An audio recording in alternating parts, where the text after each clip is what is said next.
we go, episode 6 of Facing the Crowd podcast. Today we've been talking to none other than Bayley, former singer of Iron Maiden, current singer of his solo work and also Wolfsbane. How are you doing today? Really, really good. I've actually had a weekend off. Have you? We are recording our new album in the home studio. Yeah. We've made a few adjustments and we're getting great results.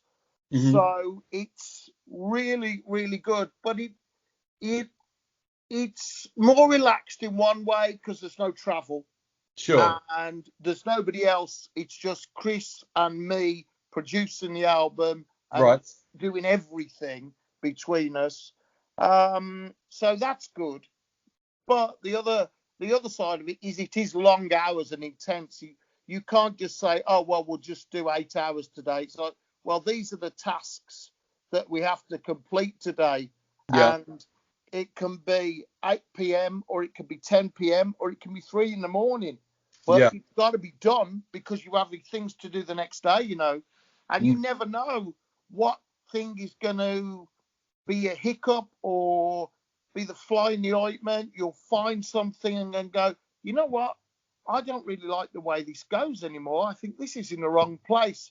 Oh, no, there we go. Got to change everything round. So you know, or sometimes I go, actually, I don't think that's the best lyric. And then I've got to scratch my head and find that thing. But really, it's going absolutely fantastic.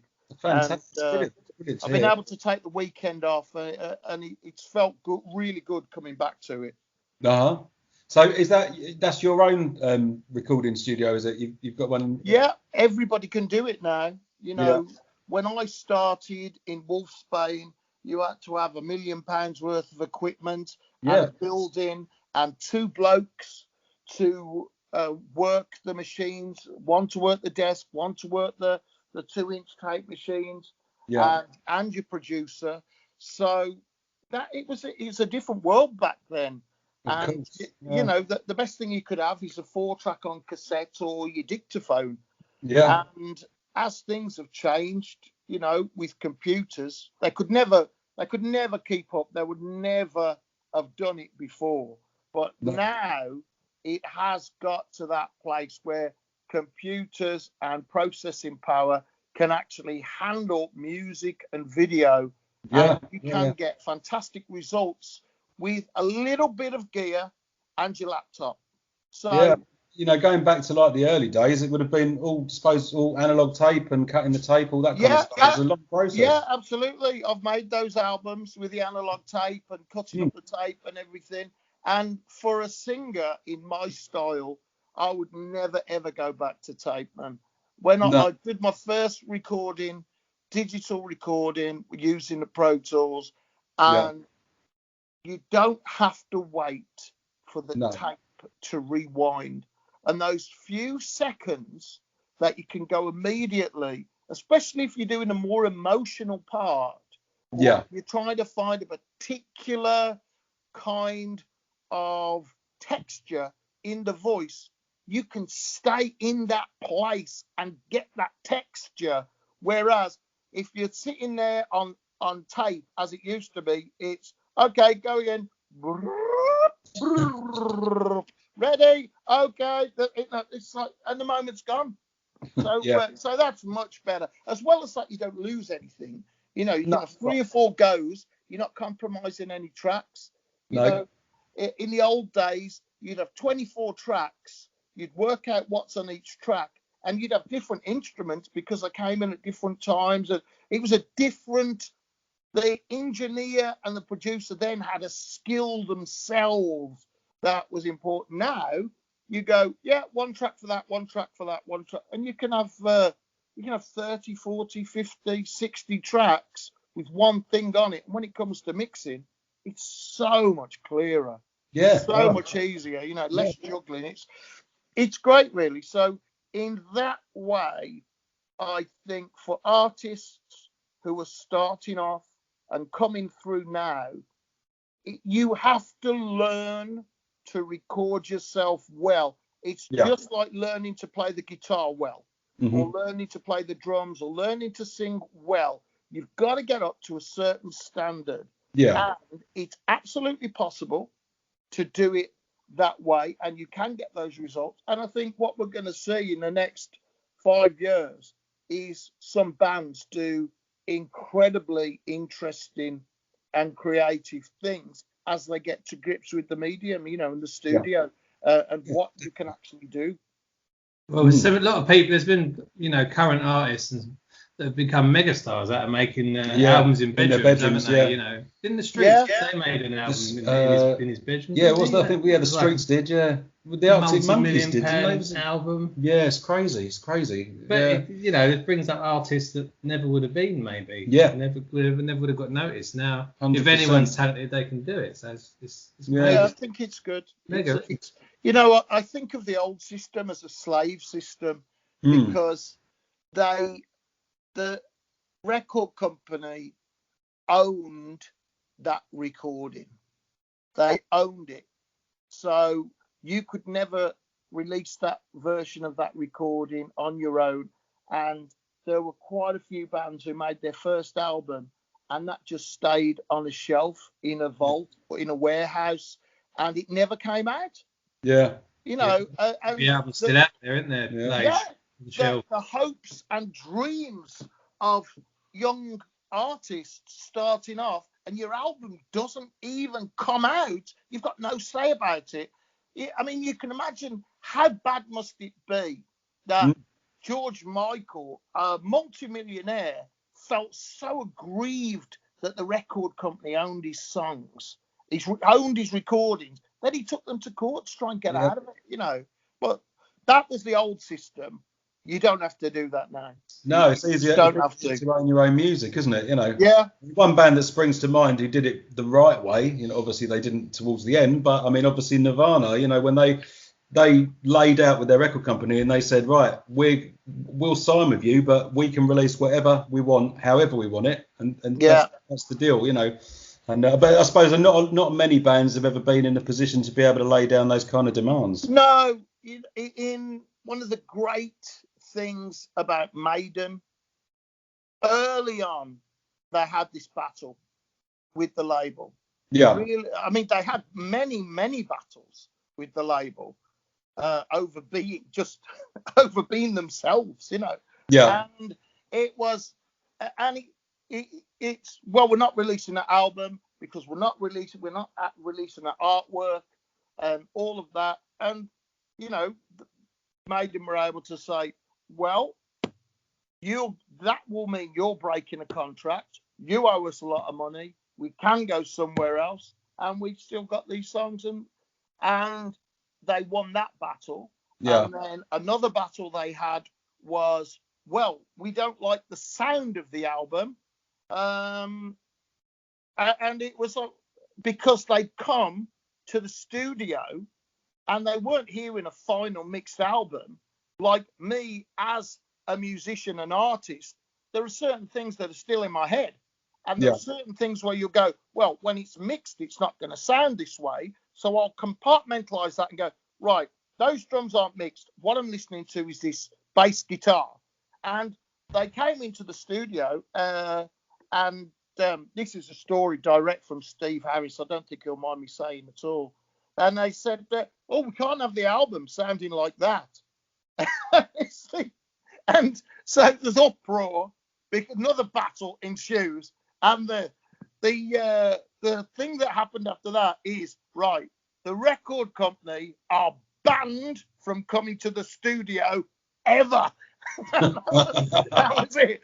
And then, so it was, right, we will deliver an album with artwork. You put it out. We won't tell you what to do with that, and you don't tell us what to do. And, and that was it, man. I mean, it was touch and go at the beginning there. And they had to really, dig in and win those battles because the people at that record company had not got the vision of what heavy metal and rock is, who we are as fans, why we love this music.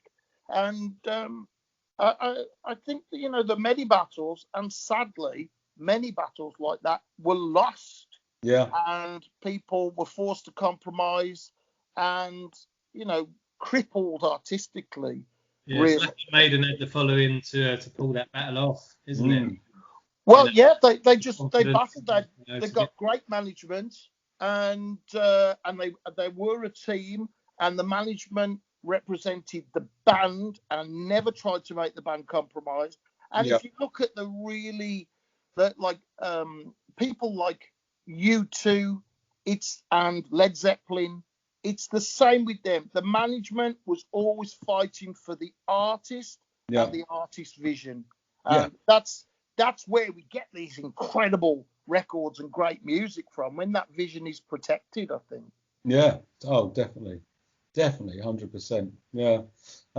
Blaze, so going right back to the beginning, what we want to know, well, basically what our podcast is about is predominantly like first gigs you went to and things like that. So what we were wondering was, what was the first show you went to? And was it from then you thought, this is what I want to do? No, not at all. I think I can't remember I think the first one was, I was quite late coming to heavy metal, really. But I think one of the very first shows was Diamond Head. Oh, okay, cool. Yeah, and I didn't like it at all, to be honest. that was fair. I know the lads are lovely lads. I've met several times. We've done gigs together, but that wasn't inspirational at all. So, but that was at Birmingham Odeon, and every artist on tour, it was in the golden days of metal and rock and roll, where all the bands would play these venues that from 500 to 3,000, and they were all over the UK. You could do a UK tour that was 30 shows long. Iron Maiden, Motorhead, all of those people. That was your UK tour. Go everywhere in the UK and fill it. And, I was lucky that everybody came to Birmingham Odeon. Ozzy, Manowar, Maiden I saw 3 times, Metallica with Anthrax, Bon Jovi in Birmingham Odeon. You can't even imagine it. He wouldn't even drive past Birmingham Odeon today. It's unreal. And all of these things. And the real turning point in my life was going to see Ronnie James Dio. And it was the Holy Diver tour. And he played Children of the Sea, which is one of the songs from his time with Black Sabbath. Yeah. And that was an epiphany for me. I'd never heard anything like that. I'd never seen anything like the tone that he had. And there's something about that struck me and connected in my heart. Yeah. And I went to work that night because I was working as a night porter, night reception guy at the hotel. Yeah. And there I was. My main job was like cleaning, hoovering the hotel, setting up rooms for the next day and things like these conferences. And I just thought, what am I going to be doing with the rest of my life? Am I going to be here pushing this hoover around this hotel at night? Or if I wanted to do anything, what would I do? If I could do anything, and I thought, well, if I could do anything, I'd be like Ronnie James Dio. I'd be in a band singing and tour the world. Yeah. And the next thing was, well, I thought, well, why can't I do that? Yeah. What's to stop me?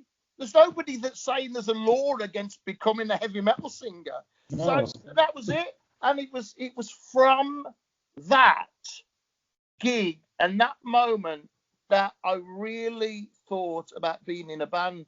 I was always interested in singing, and at that hotel there was a baby grand piano in the small ballroom, and it was never locked, and I often plinked away on that, and I wrote my very first songs using that piano and my like a little tape recorder. But the thing that made me want to be in a band and pursue metal and that kind of music was that one night to see James Dio sing Children of the Sea, Birmingham Odeon. I think we all have these moments whenever you come to metal, whenever you come to this kind of music. It's such a narrow path that we have with bass, drums, electric guitar, and keyboard, and a few voices. It's a very narrow path to tread. But when we find that artist that just hits all the buttons for us emotionally, that's it. It's over. You're hooked. You can never go back. You can never not be metal after that, I think. we talk about on episode 1, it was just myself and Hobo on episode 1. We talk about all about first moments of metal and the delight of it. Yeah, it was good to know. No, he's amazing. So I'm a young man, and I've decided that I want to be a heavy metal singer. And I go to see Manowar, and I can't remember if it's their first or second tour of the UK. I think it's a Hail to England tour. And they're at Birmingham Odeon. They're small. They can only have the bottom half open. It's about half full. They play an absolute blinder. Ferocious. It was incredible. Absolutely incredible. The intensity that they had. And they did a signing after the gig. You queued up outside. They put a table there, as many people did in those days. Yeah. And I got my ticket there. And I got to sign. And I said to Eric Adams, the singer, I said, I'm starting out as a singer. I said, is there any advice you could give me? He said, well, breathe with your diaphragm like a baby. That's how you breathe when babies are born. This is how they breathe. And that's what, somebody told me, and that's what I do. And of course, off I go. And, years and years later, there I am at the Italian Monsters of Rock. Forget what it's called now. And Manowar are headlining. And they're in the catering, having the dinner. And I know what it's like. I said, I don't want to disturb you. I just want to tell you that I saw you in Birmingham Odeon on this tour. And he goes, wow, that's years and years ago. And you know what they did? It was the days when we used to take our CDs with us. They signed all my CDs in the dressing room, all my Manowar CDs, and they gave me the pass, the Manowar World Tour pass. And while they were on stage, I was the only person. I was there next to the monitor engineer watching Manowar on stage. I was on stage with Manowar. That's amazing. I was on stage with him, watching Eric from the side. And every so often, the monitor guy, he checks the channel, he puts it through a wedge that he's got at the side there, and you hear soloed Eric Adams or Joey DeMaio, and you get fucking perfect. Oh, that was such a moment for me. And what made it even better was my ex-manager, crap, lazy fool, right, was ushered from the stage. Oh, I'm sorry, you can't be here. And I looked at him and I thought, oh, this is just perfect. This is absolute revenge and poetry. That there I was, warriors of the world. I'm like, yes, I'm here. Oh man, that was a metal moment of life. And it's not my gig. I played that day, and it was just a fantastic metal moment. One of those things. You've got a beginning and something comes full circle. And I met Joey DeMaio a few years later, and he said, "Oh, how you doing, Blaze?" I thought, "What? How does he recognise me?" And I said, "Oh, I'm doing all right." He said, "What are you doing?" "I'm doing a gig over." I said, "I'm doing a gig tonight," and he goes, "Take the roof off that place, man." I'm like, "Yeah." So really, a bit of inspiration from him. Yeah. So it's not Manowar's not everybody's cup of tea, but I have to be a lifelong fan. I can't not after those moments. And it's same with Ronnie James Dio. You know, I was so lucky. People say never meet your heroes, and I think that's right. But it's if. It should be never meet your heroes if. And one of the things is never meet your heroes if you're blind, drunk, mumbling and staggering and abusive, right? So, yeah, that's one thing. Because, oh, he was all right. Well, look at you, of course. And the other thing is you don't know what kind of day people are having. You know, they could have had the most terrible news, or they could be horribly homesick, haven't spoken to the family for ages. You just don't know. Obviously, there's an element of people that are just arseholes. Yes, that's true. But there's also people that if you catch them at the wrong moment, like you catch anybody, it's not good. But I was very lucky. I was making the first Wolfsbane album in Los Angeles at Sound City. And him and Nirvana did like a documentary film about it. But of course, he didn't mention Wolfsbane being there because we weren't popular at all in Sound City, because I had a couple of incidents there. And I think the receptionist mentions us at the end in one of the interviews. Right. But anyway, I will meet anybody. You know what I mean? I don't have nerves about meeting anybody. No. We were in the Rainbow and we met all the guys from Motorhead, and we met the guys from Def Leppard, and I would just go up to anybody and say hello. And then we're in the rehearsal, which is just across the car park from the studio, and the Wolfsbane guys said, "Oh, Ronnie James Dio's over there. Why don't you go and say hello to him?" I goes, no, I can't. Oh, no. You know, it was like Jesus Christ Almighty being there. You know, I can't. Anyway, I went over to make a cup of coffee, and he come out the studio, and I said, "Oh, do you want some coffee?" And we got chatting, and he was such a lovely bloke. And he was producing a demo for somebody in the studio at that time. And I met him several times over the years, him and his wife, Wendy. And whenever he played in Birmingham, I'd go backstage and say hello. And it was just incredible. So lucky to have that experience that I was able to actually meet him. And he was a lovely bloke, you know. Yeah, that's brilliant. We was actually backstage at Download once. Not backstage as in got a stage pass, but in the area. Yeah. And Steve Harris, obviously, was standing there with his daughter, probably about, 5 or 6 meters away from us. Yeah. I was sitting there like stoned, and I was like, should we go and speak to him? I was like, no, there's just no way on earth I'm going to. And I just sat there and carried on drinking. Yeah. Well, I think just didn't go near him, but I could just watching him. He was like literally 10 meters away. Well, I was at the one of the Maiden downloads, and Bruce, bless him, he's always been absolutely lovely to me. He's a wonderful person, and he's always supported me in everything I've done before and after Iron Maiden and during.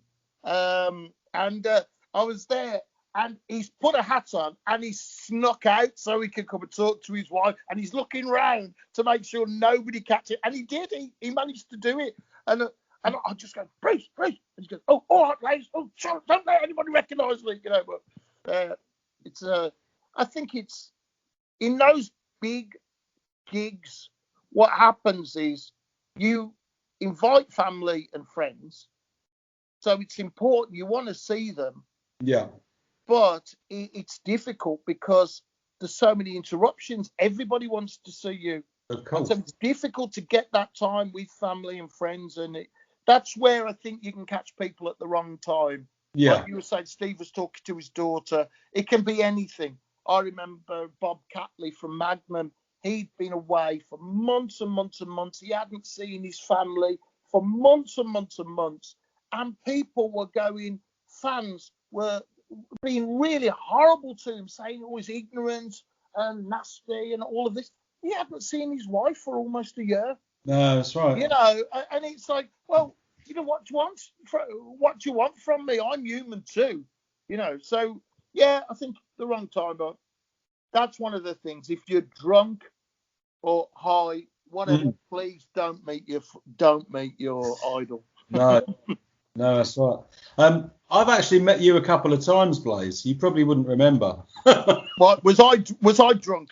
No, I don't think you were. But I mean, this is going back so far. But do you remember playing Bloodstock in 2003? Where was it? Was it inside? Yeah, the inside one. Yeah, I remember it clearly. Yeah. For me, I love the Bloodstock Festival, the whole vibe of it. But I was so sorry when it moved outdoors because I loved it in Derby Assembly Room. Yeah, it was great. I absolutely loved it there, man. It was just great being inside, milling around with them. I just loved it. And the guys said to me, they said, we're thinking about taking it outside. What do you think? I said, oh, no, don't. I love it here. But they did. Not my best gig, but it was a great festival. It was a wonderful weekend, that was. Well, I enjoyed it, mate. I enjoyed it. But, yeah, so I was actually playing. I was on I used to be in a band called Bates Motel. I think. Oh, yeah, I know it. Yeah, I remember. We played with you a couple of times. You played for the reason I've got your demo somewhere. Oh, brilliant. Yeah, I'll find that. I'll burn it, you know. But yeah, all I remember is obviously, I mean, that was one of the biggest crowds we'd ever played to, you know. Yeah. I remember coming off stage and the first person I saw was you. And you came, I mean, you're such a lovely guy, but you come straight up to us and you were shaking all our hands. And I've always told people this, I've never, ever met anyone with a stronger hand grip. And you grabbed my hand. You grabbed my hand and I literally fell to my knees. Oh, sorry. But yeah, shortly after that, or it might have been before that, you played in Southend, which is our hometown, which is where we're calling you from. Where was that? Southend. It's called Chinnery. Yeah, I know where Southend is. Yeah. Which venue? We played a couple of different ones. Oh, okay. Well, it was called Chinnery's. Oh, yeah, I know that one. Yeah. It's still there. The old one was Pink Toothbrush, was it? The very old one. Right. Years ago. We've done that with Wolfsbane. Yeah. So, yeah, that night at Chinnery's, we supported you then as well. So I've met you a couple of times, and you've always been such a lovely guy to chat to. So that's, you know, when we started doing our podcast, I was like, we've got to get Blaze on. So I'm so pleased to have you here. Blaze, you sure have got some stories. Going back to your the night porter job you had, I read somewhere that you used to listen to a lot of Iron Maiden during that time on your tape player. Yeah, well, everybody, you know. If someone had said to you then, one day you'll be singing for them, how would that have made you feel? I don't know. You know, I never even thought of that because I'd seen 3 tours of Maiden at Birmingham Odeon, and just Bruce is incredible, man. He's a god of heavy metal. You know, he's one of the. He's not one of the minor deities, but he is a god of heavy metal, and also he is one of the most important vocalists in music, not just heavy metal. But in music, he's one of the most important vocalists for what he's done, the things that he's done, the sound of his voice, the things that he's sung, the emotion that he's put in. You know, if you look at vocalists that have changed things significantly, you look at people, you'll go, well, Robert Plant, Ronnie James Dio, obviously Elvis Presley, and people of this ilk. I put Bruce Dickinson right there, you know, with that, with the voices that you go, well, it is the sound that has changed so much. I put him before Rob Halford, really, because partly because of the accessibility and the softness that he can do as well. So if you'd have said to me back then, oh, you know, you could take the place of Bruce Dickinson, or you would, you know, be selected for the vacant job, I would never have believed it. Never. I would have wanted it. And of course, there is the arrogance of youth that I probably would have thought I could handle it, which of course I would never have been able to at that stage. But I don't think I would have ever believed it. There it was, and it's the old-fashioned 5-watt cassette player with one little speaker, and you C90s 45 minutes aside with Number of the Beast and Peace of Mind that I would have through the night and just turn the tape over to the next one, and the same with Back in Black and Highway to Hell, just turn the tape over. And all of those albums and all of Van Halen and Rainbow, Black Sabbath, all of those things, loads of Whitesnake, I could, if I got an album, while I was cleaning and doing everything, I could get through that album 3 or 4 or 5 times. So I really got into it, and I started to find out which things I liked pretty quick. Yeah. So I bet you were pushing that Hoover belting out the tunes. What? I bet you were pushing that Hoover belting out the tunes as well. I was actually, yeah. I used to sing because the Hoover was in a kind of a drone of, I think it was like a low D drone, like that. And I would sing to myself just to try and get away from the sound of the Hoover, because there was no personal stereo then. There was no little headphones or anything like that. There was no iPod or any of that luxury that people have today. There was just that. So I used to sing. I used to practice my singing and humming. And when I had my, I'd been to see a vocal coach. Then I'd do the exercises while I was hoovering and all of that. So that was it. And at the dinner time and everything, I was on my own. So I would just have a very quick dinner, and I would write lyrics and try and work on songs. And of course, I was incredibly lucky. We had a fantastic music page in the Tamworth Herald, and on the music page was a little thing: heavy metal singer required, no experience necessary. That's me. And that was Wolfsbane, and it was Jeff and Jace who were at school together at that time. And I went along, and I'd never sung in front of anybody before, and screamed. I thought what was the sound of Ronnie James Dio, like him, but it actually was like, yeah. And, anyway, I was lucky again. Nobody else applied. I was the only one, so I managed to get it, and that was the start really of Wolfsbane was doing that. So, of course, as things went on, originally I was going to be a hotel manager and go from the night job to train to be a hotel manager, but I'd started having this dream of being a singer, and then we started doing our little gigs and stuff like that, and we were a bit glam at the time. And I remember coming to work one night. I used to start my shift at 11 p.m. and the manager going, "Are you wearing makeup?" I go, "No, I'm just tired." Our next question was actually going to be, what was the first ever live gig you played? Was that with Wolfsbane then? Yeah. It was a weekend, and we were just on with a bunch of bands in Lichfield, a bunch of new bands, and the second one we were at Tamworth Arts Centre headlining, and we had a big picture in the paper, and it sold out. That first proper headline gig, that sold out. That did, and we wrote a song about it. Did you? Jeff Haitley came up with the idea, and we did it all together, and it's on one of the new Wolfsbane albums. I think it's on Wolfsbane Saves the World. It's called Smoke and Red Light, and it's exactly about us starting. So if you've got that tune, it's really, really, it's exactly what happened to us at the time. Oh, fantastic.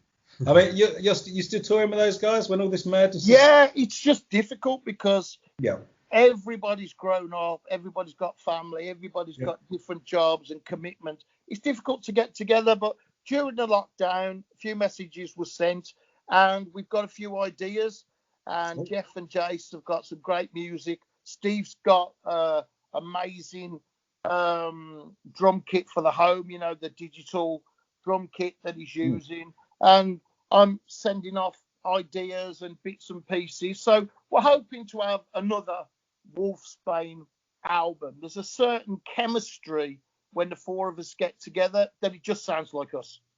Fantastic. So, you got back together in 2010, didn't you? Yeah, it's something we all really, really enjoy, but it's just not always possible to get together. No. Like you say, families, all that kind of stuff. Yeah, or just work as well. I never anticipated that I'd be this busy with my solo career, but by some fluke, I've become really popular. Well, mate, they're great records, so Oh, thank you very much. Why shouldn't you be? And yeah, you're booked in next year to play. Dead Fest, all in the UK, aren't you, Black? Yeah. To play a gig? What? Yeah, Hammerfest, Call of the Wild, and Stone Dead Fest in the UK.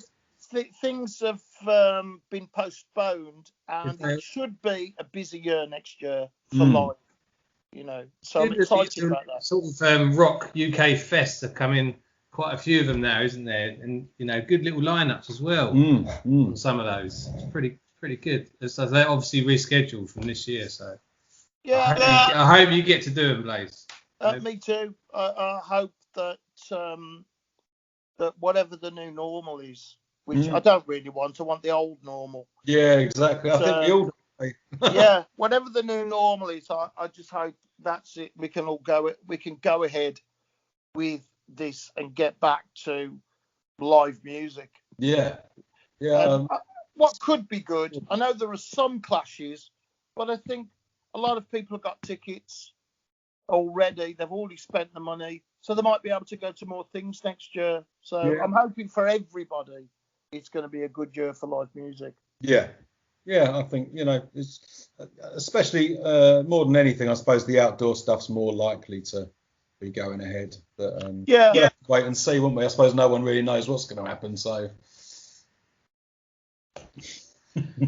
Yeah, we've got a couple of things rescheduled, haven't we? Yeah. We hope they go ahead. Yeah. But everyone's been saying on the podcast how desperate they are to get back playing or get back watching gigs. And do you really miss playing live, or do you prefer just working in the studio? I think I've been lucky really, because I've been so busy the last few years, and we did 3 albums in 3 years with 3 tours and then a 4th tour.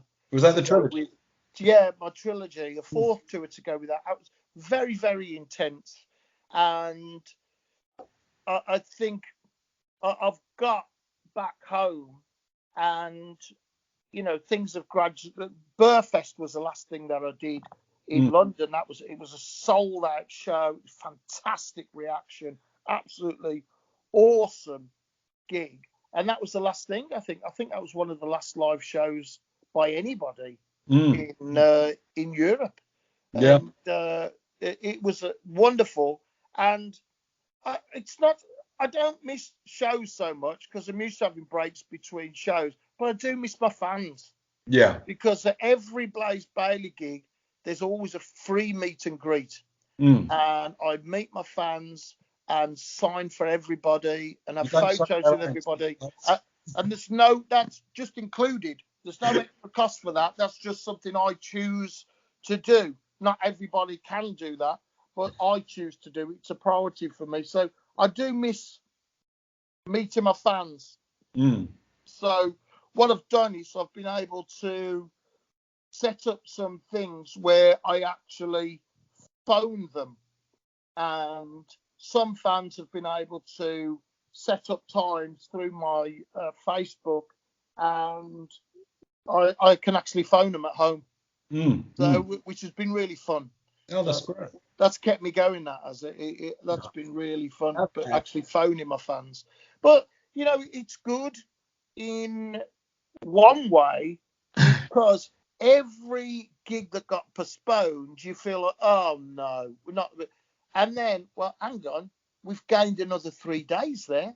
Yeah. We don't have to travel there. There's no performance. There's no recovery. That's 3 more days towards the album, or planning the album, or writing the lyrics. And so it's tragic that we've lost all of these shows, but we've gained all of this time towards our album where we would have been anyway. We're supposed to be recording and writing and finishing our album, and we've got this luxury of the extra time, and it's really helped us the album. So I feel fairly confident that it's going to be a good record. Yeah, you know, when it's done. And luckily, a lot of the things, they're not cancelled, they're rescheduled. So I'm lucky with that, really. Yeah. So can you give us any titles or album title? Well, I can. What I can say is just what I've told people on the phone. If you've got my Silicon Messiah album and Bloody Belief and Man Who Would Not Die, then there's that kind of element. 3 songs about scientists, and 1 song is about 303 Squadron, the Polish squadron in the Second World War that was so important during the Battle of Britain. They served alongside, well, they were in the RAF.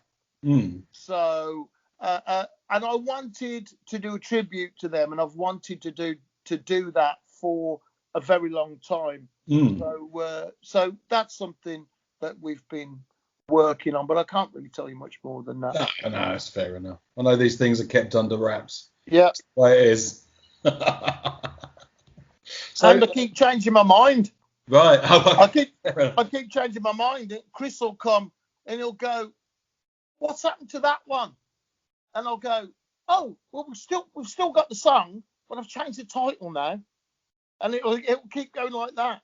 So so I don't actually know what the finished titles will be. I've got a fairly good idea now, but nearly all the titles have changed 2 or 3 times. Yeah, I mean, knowing from my experience, you know, sometimes when we're writing a song, it's got a name, and then, you know, when you finish writing it, the name just doesn't fit, or it just needs something else, and you just end up changing titles. You had a working title like the James Bond one. Yeah.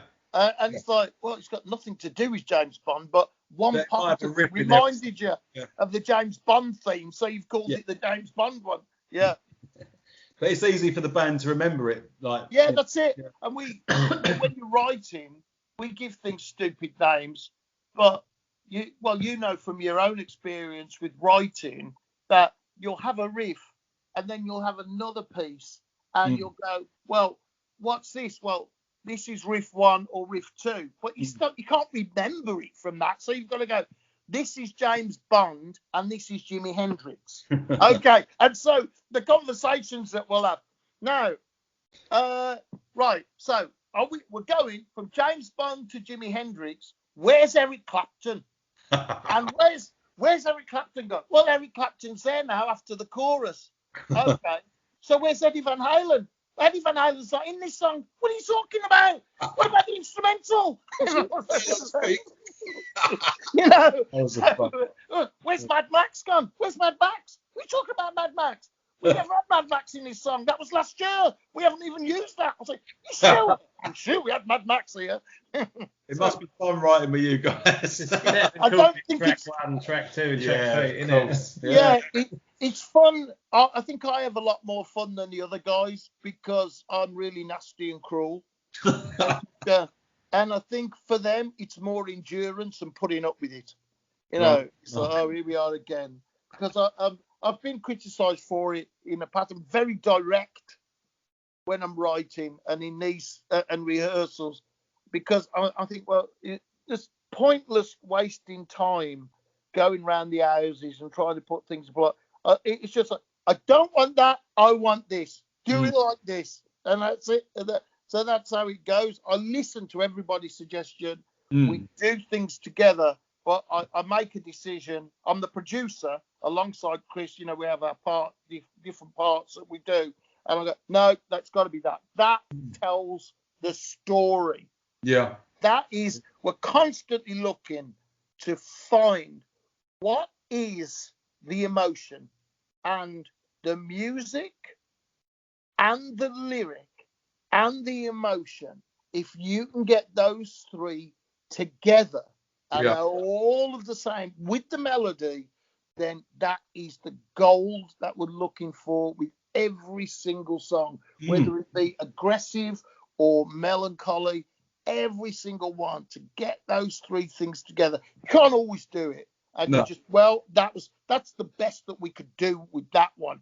And on the odd occasions where you can do it, it comes together, it's just fantastic. Yeah, totally. Just such a good feeling. So my colleague Perks here, he's got a very specific question about one of the songs that you helped write. I want to rewind a bit, Blaze, to Man on the Edge that you wrote with Yannick. Yeah.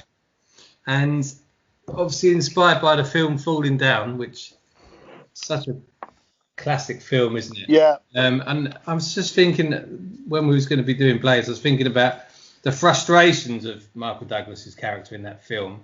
And I think, do you think that even in 2020 now, it's like more relevant the way people are feeling with the way the system is and things going on? That it's so relevant, that film, and obviously writing a song about it. The song's obviously so relevant too. What do you think about that? Yeah. Blaze? Well, part of the reason that it appealed to me so much and I really identified with that character is when I was at school and I had a paper round, then I got the sack from that paper round, but I still got up at 7 o'clock every morning and went out the house because I was so scared of the reaction of my stepfather at that time. So I went out the house. I was scared to tell my mum that I'd got the sack from that paper round. And there was Michael Douglas, and you find out that he's going to work every day to a job that he hasn't got. He's pretending to go to work, but it's even worse for him because the sense of shame and disappointment, it's at the core of his personality that there he is, responsible for the defense of a nation, doing these incredibly complex things, and then it's just unnecessary. So I really liked that film, and I identified because of that. I know it sounds dumb, losing my paper round and being scared to say that I'd lost it. I identified with that, and that, you know, that's the scene where the gun goes off for the first time in the fast food place. I don't know if you've been in that situation, but I had certainly been in the situation where I go, I would like the breakfast. I'd like the sausage. I'd like the sausage and egg. I said, I can see it there. Oh, I'm sorry, it's after 11 o'clock. You know, I've been in there. And so when he's there and that gun goes off and he gets the sausage and egg, it's kind of an anti-hero thing. But I'm going, yes, he's got it. Yeah, right then. That's how you get your bloody egg McMuffin after 11 o'clock. Sometimes stuff like that can make or break a day, can't it, Blaze? Yeah. That's what it's about, wasn't it? You know, as well as that, I'm a much more mellow character now, you know, after you know, after all the things I've been through and survived and experienced. But, you know, I can identify with that person and how he handled that. I was in that place once. I think most of us have been there in that place where, you know, that these things, it will just seem like the unfairness of life is particularly directed at you. Yeah. And that's what captures so well, doesn't it, the film? And you guys capture it in that song so well. Yeah. It's you know, I still have days where everything goes wrong and I just have to go, you know, the days where you wish you could start again. I still have those days. Yeah. You know, we all do. But I'm very, very lucky, you know, with what I've been through. I've got a strategy. Okay, right. It's not life and death. So it's not life and death. And you know, I try and live now, enjoy now, make the most of small things, celebrate small things, have a plan. There's your future. You might get there. And if you've got a plan, you've got good things that will happen. But don't count on getting there. Don't live for the future. Live now. And that's my philosophy over the years.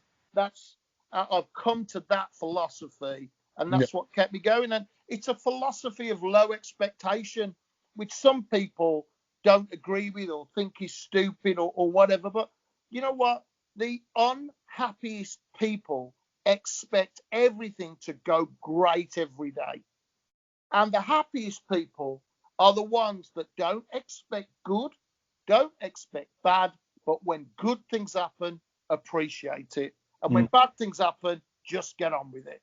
And that's what I try and do, really. I think that's up and down for me with music and with my life. And I just try and do that, right? Good, no matter how small, no matter how small it is or insignificant to somebody else, if that is a good thing that's happened, celebrate it. Look, something really good happened, So that's what I try and do, and I think that just gets me through. No, it's a good outlook to have on life, mate. What's in your head? What is the best gig you've ever played with any of the projects you've been involved with?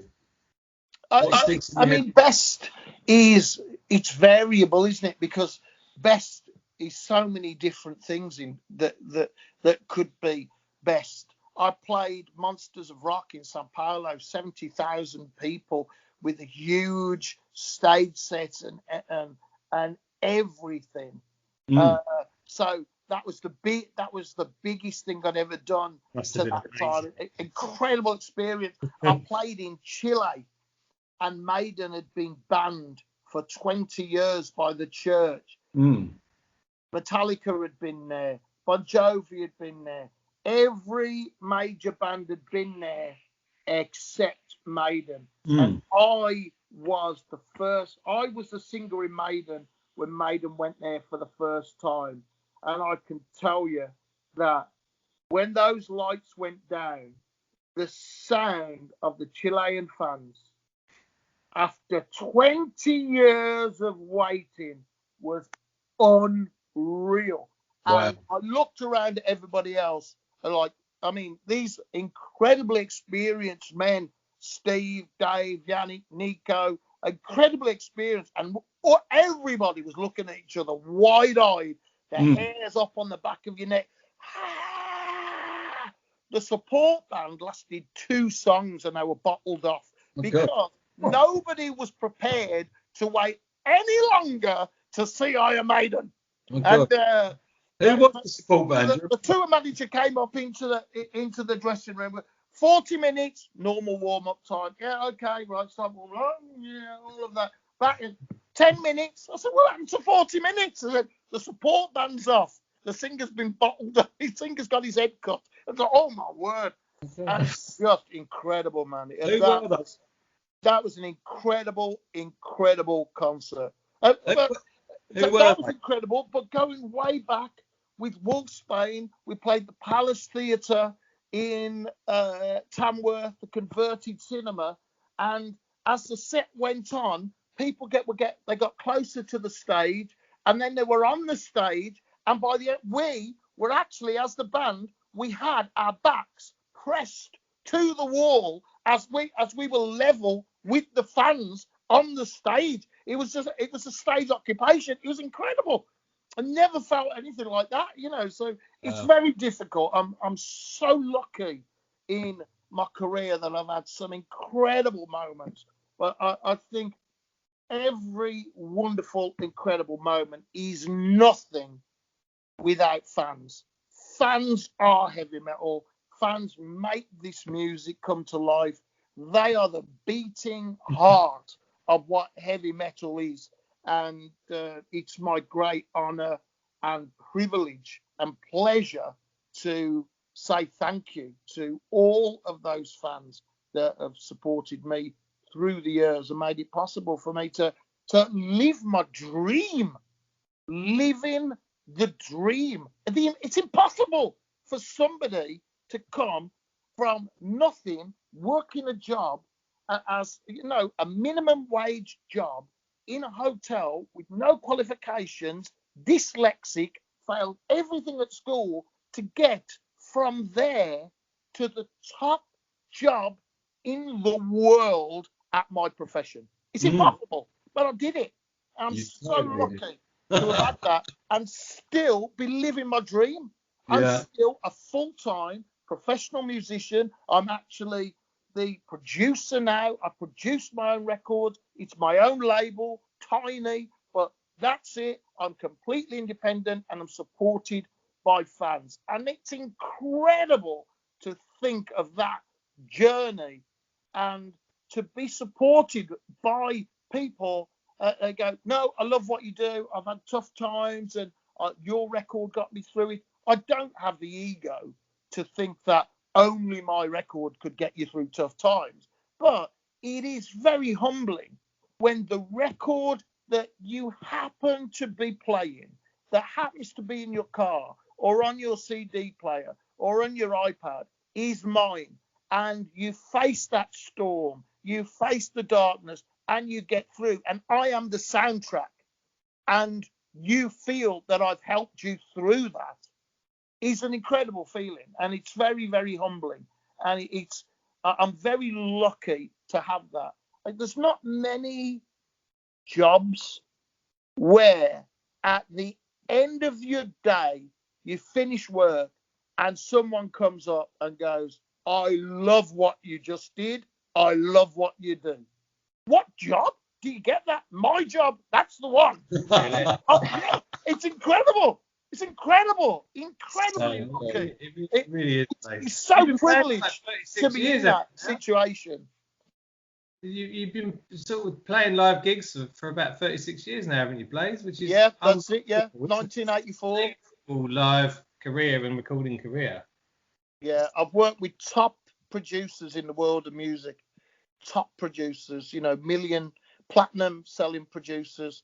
Top people in some of the world's top studios. I've recorded at Abbey Road as well, made a record there. So, top places, top people, a vast amount of experience in all the things that I do.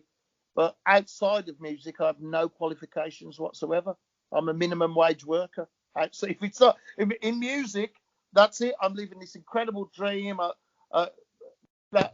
But outside of music, I'm exactly the same as any other person. I work a minimum wage. When I'm broke, I have to go to per temps, say, right, what jobs have you got? And work in a factory and do that for minimum wage, just the same as anybody else. So I'm incredibly privileged to be able to do what I do. Blaze, you're a humble guy. You're a lovely guy. We've absolutely loved having you on the show today. Well, thanks. Hopefully next time I'll come on, I'll do the video. That'll be fantastic. We'll look forward to that. Okay, then. Well, thank you for having me on the show. Sorry, Blaze. If we could just put it out there and ask you just one last question. Yeah. What is your favourite band of all time? Who is it? Because it's on the list and I've got to ask it. Yeah, just before you go. It's so difficult, isn't it? It's a tricky one. It is really tricky to tie you to one because,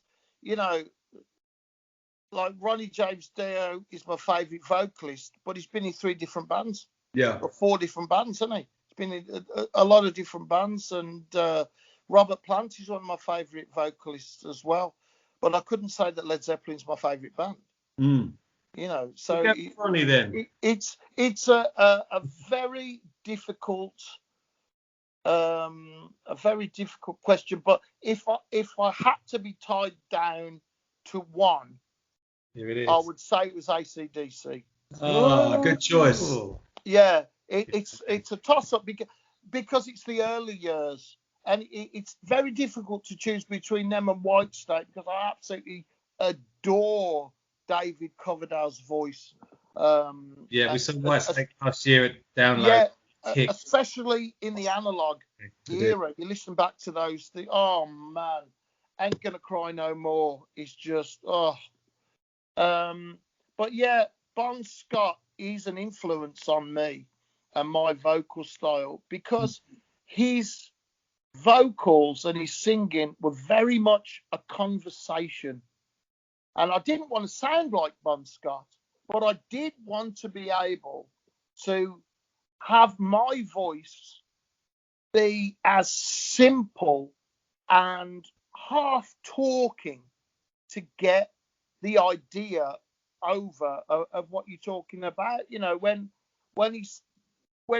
Bon Scott is singing diamonds and dust, Mendes, rich members, Lamborghinis, caviar, and all of this, you really are thinking there is a man who's just like had a big win and he's celebrating. Yeah. You can feel it. You can feel the things that he says. You know, he's like talking to you, and I think that's why. And as well, Angus, what he's done over the years musically, he's always given me that guitar sound, and he's always given me those solos. I don't like every single song by AC/DC, but the majority of what they have done is something I could live with. You know, if I had to, if you were saying, right, you can only have one band to listen to for the rest of your life, I'd be, well, I've got to have that one, really. Well, there it is. Thanks, Blaze. You've been so good. Yeah. So entertaining. It's been our absolute pleasure. Such an insight. So thanks, mate. Well done. Well, thank you, guys. Thanks for having me on, and good luck with your podcast. Thank you. See you later, Cheers, mate. Blaze. Have a good day. Cheers, and cheers. Thanks, Dave. Cheers, buddy. Bye. Bye.